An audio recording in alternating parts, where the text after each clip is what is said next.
ఇదిగోనే, చిన్నప్పుడెప్పుడో మా అన్నయ్య కొడుక్కిచ్చి పెళ్లి చేద్దాం అనుకున్నా. వాడా? చీముడు ముక్కేసుకుని ఉంటాడు, వాడినెవరు చేసుకుంటారు? అబ్బో, తమరేదో చిన్నప్పటినుంచే ఇలియానాలాగా ఉన్నట్టు. మా ఆపింకా తిన్నివు ప్రశాంతంగా. అది అమ్మగారు. ఏంట్రా, డబ్బులేమైనా కావాలా? ఆహా, మీ ఆశీస్సులు కావాలి. దేనికిరా? వాటర్ క్యాన్ బిజినెస్ బాగా అవ్వాలనా?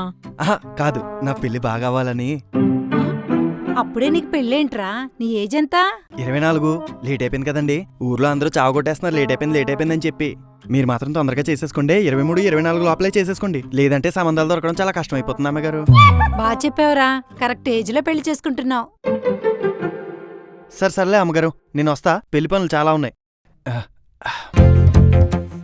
వాడెప్పుడు పెళ్లి చేసుకుంటే నీకెందుకు? అది కాదే, 24కే లేట్ అయిందంటున్నాడు. నువ్వు 30 వచ్చినా ఇంత ధీమాగా ఎలా ఉంటున్నావు? అర్థమైంది, ఆపింకా. పొద్దున్న లేచినప్పటి నుంచి పడుకునే వరకు పెళ్లి పెళ్లి పెళ్లి అని ఇంకేం లేదా?